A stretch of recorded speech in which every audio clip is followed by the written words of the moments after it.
Bonjour à tous les amis, j'espère vraiment que vous allez tous super bien. Moi, ça va très très bien. Très content de vous tourner cette nouvelle vidéo pronostic entre Chelsea et Liverpool pour la finale de la Carabao Cup 2024. Franchement, ça risque d'être un match très très sympa. On va voir ça ensemble, comme d'habitude. Voilà, les dernières actus de chaque équipe et puis le pronostic à la fin de la vidéo. Mais juste avant, un très grand merci à vous. Malgré le fait que 94% des personnes qui ont regardé la dernière vidéo qui vous a énormément plu, bah voilà, je vous en remercie. On a pris plus ou moins 60 abonnés sur la vidéo. Il y a quand même toujours 94% qui ne sont pas abonnés, qui regardent les vidéos qui ne sont pas abonnés. Donc franchement, n'hésitez pas. On avance à très très très grands pas des 1000, hein, mine de rien, on a 622. Le concours va vous parvenir très prochainement. À mon avis, je le ferai à l'occasion de la vidéo pronostic des huitièmes de finale retour. Et du coup, ben, il se terminera à la fin de ces huitièmes. Et donc, une fois qu'on aura tous les quarts de finalistes, donc voilà, je pense que ça fera plus ou moins une semaine.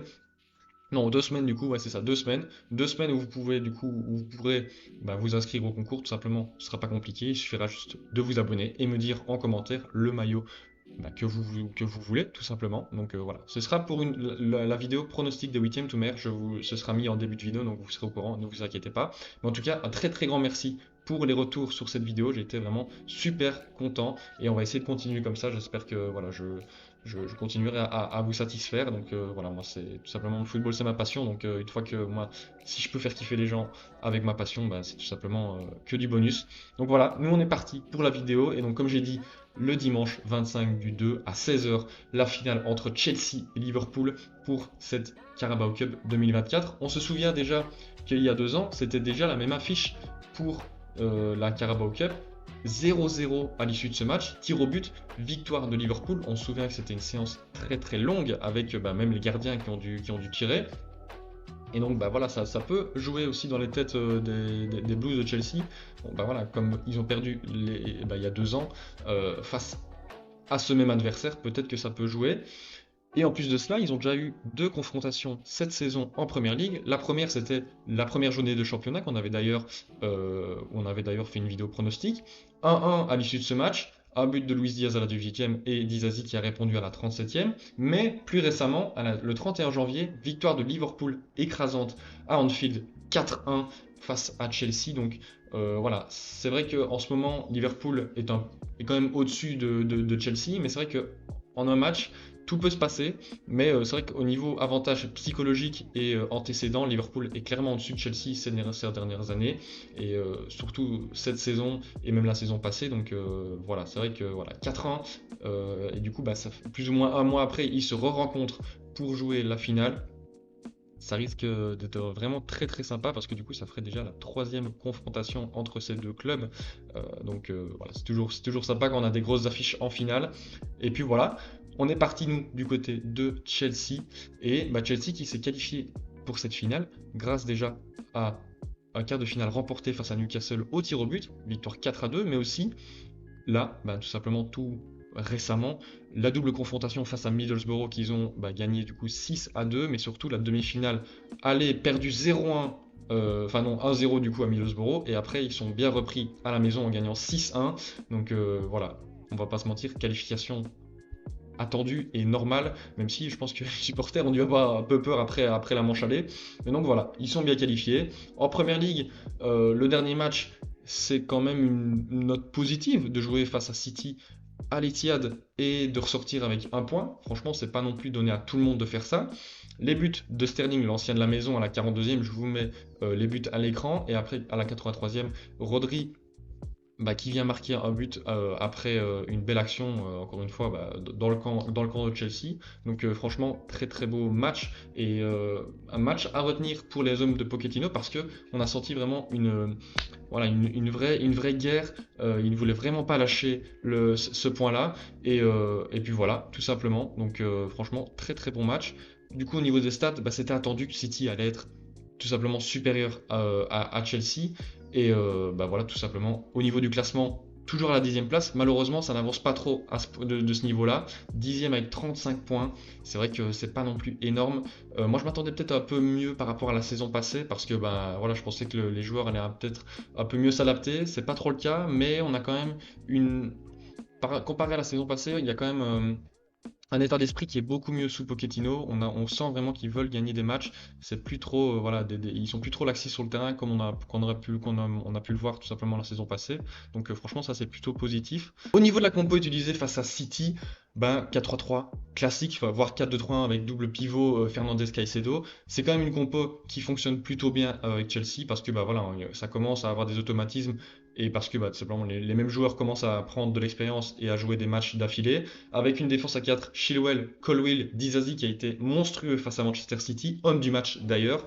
À droite, Malo Gusto. Au goal, toujours Petrovic parce que bah, Sanchez est blessé pour le moment. Donc comme j'ai dit, pivot Fernandes Caicedo. En 10, Gallagher. À gauche, Raheem Sterling qui a fait un très très bon match. Palmer aussi à droite, l'ancien de la maison aussi qui a fait un excellent match, qui a toujours joué très très juste.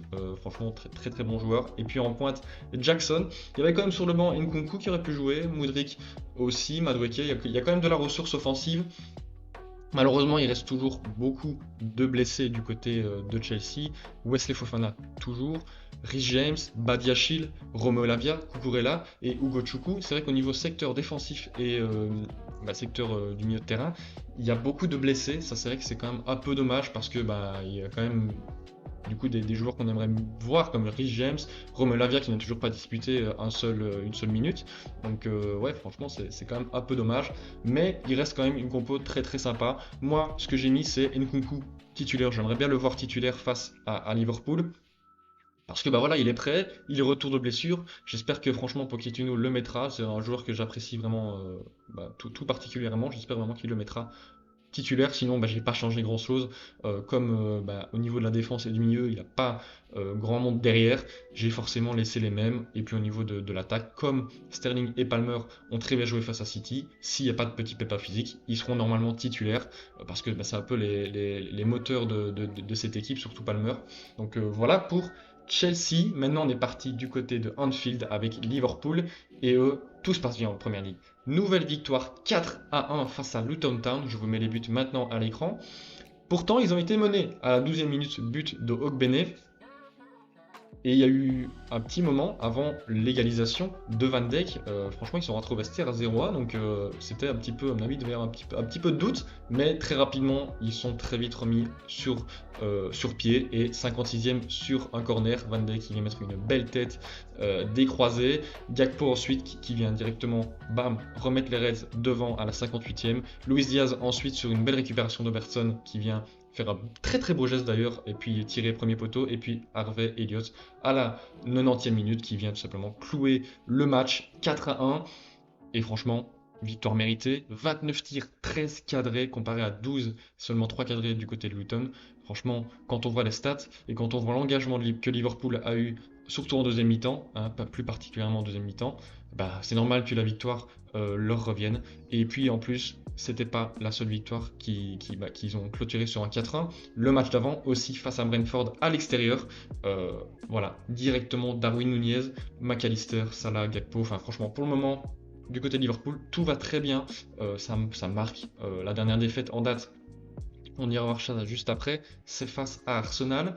Et puis après, on doit remonter jusqu'à l'Union Saint-Gilloise, où voilà, ils avaient fait tourner en Europa League parce qu'ils étaient déjà qualifiés. Mais franchement, du côté de la Première Ligue, ils sont très très bons.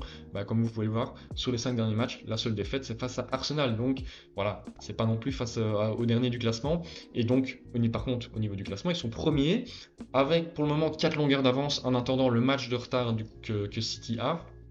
Donc si City le gagne, il serait seulement un point d'avance tout simplement. Mais bon, toujours premier. Est-ce que ça va tenir? En tout cas, on a une belle course au titre. Donc ça, c'est toujours très très sympa. Donc voilà, ça reste quand même Liverpool premier. En Europa League, ils ont hérité de Sparta Prague en 8e.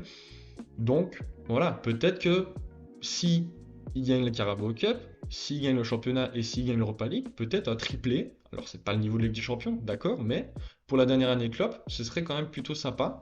Donc voilà, au niveau de la compo, eux aussi ils ont été fortement touchés touchés par les blessures, surtout face à Brentford où il y a eu Jota qui est sorti sur blessure, il me semble, et quelqu'un d'autre, je n'ai plus en tête, mais il me semble que ouais, c'est Jota et un autre, mais on verra juste après. Au niveau de la défense, Gomez, Van Dijk, Kwanzaa parce qu'il a fait reposer Konaté.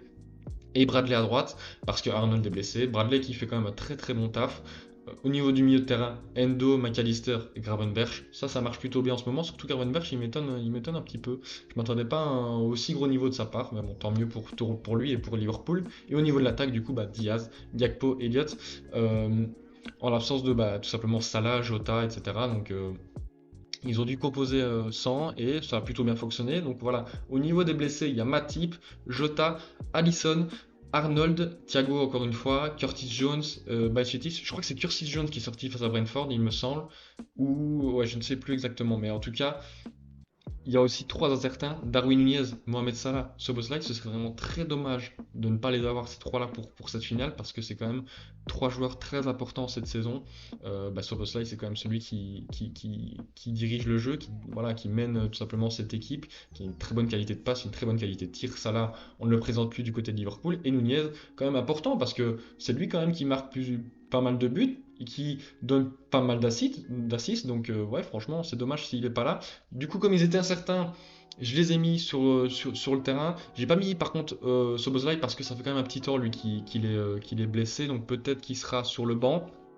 En tout cas, titulaire, je pense que Salah sera là et Nunez, en tout cas, j'espère pour avoir la plus belle finale possible. Sinon, au niveau de la défense, j'ai mis Robertson, Van Dijk, Konaté, Bradley. Le milieu, j'ai juste mis Endo à la place de Elliott. Et puis à gauche, Diaz. Et puis voilà, comme j'ai dit, Nunez en pointe. Et à droite, Salah. Voilà pour ces deux équipes. En tout cas, comme j'ai dit, la dernière défaite de Liverpool, c'était, comme j'ai dit, donc face à Arsenal 3-1. La dernière, c'est face à l'Union Saint-Gilloise, vous avez fait tourner en Europa League parce qu'ils étaient qualifiés. Sinon, c'est le 9 octobre, la dernière. Non, le 9 novembre, pardon. Le 9 novembre, la dernière défaite de Liverpool. Sinon, comme vous pouvez voir, ça enchaîne les victoires, les nuls, etc. Donc, c'est quand même une équipe qui est bien mieux, en bien meilleure forme, tout simplement que par rapport à Chelsea, où là, la dernière défaite en date, c'est il y a 3 semaines, face aux Wolves à domicile. Donc, il y a quand même un monde d'écart entre ces deux équipes pour le moment et pour cette saison. Bon, c'est malheureux à dire, mais c'est comme ça. Donc voilà ce, bah, pour ce débrief des deux équipes. Maintenant, on passe sur les cotes. Chelsea qui est à 3,25, le nul à 3,60 et Liverpool à 2,10. Bon, c'est pour préciser, mais le match n'est pas dans le stade de Chelsea, hein, c'est à Wembley. Comme d'habitude, toutes les finales de Cup en Angleterre, ça se joue à Wembley. Donc voilà, Chelsea a été mis comme à domicile, mais c'est à Wembley. Donc c'est pour ça qu'aussi ils n'ont pas une cote plus favorable et que c'est Liverpool qui hérite de la cote la plus basse avec seulement 2,10. Et comme j'ai dit, c'est normal. Au vu de leur statut cette saison et au vu de leur niveau de jeu, tout simplement, c'est normal. Au niveau du coup de mon pronostic, j'ai mis 1-2. Je pense que quand même Chelsea va marquer parce que dans quasiment tous leurs matchs, ils marquent au moins un but. Surtout face aux gros, ils ont cette faculté de surprendre. Et puis, voilà, après, c'est quand même compliqué de ne pas encaisser non plus. Liverpool, surtout qu'en plus, Liverpool, offensivement, c'est très très fort. C'est la meilleure attaque du championnat en Première Ligue. Ils ont quand même beaucoup de joueurs offensifs qui marquent beaucoup de buts, qui sont très très bons. Il y a beaucoup de mouvements du côté de Liverpool. Mais attention à cette équipe de Chelsea. Je pense que ça peut être cette équipe qui va marquer en premier. Et puis qui va faire un peu comme le match face à City, qui va essayer de bétonner le plus possible et repartir en contre avec Jackson, Nkunku, Sterling, Mudryk, etc. Mais je ne pense pas que ça va passer.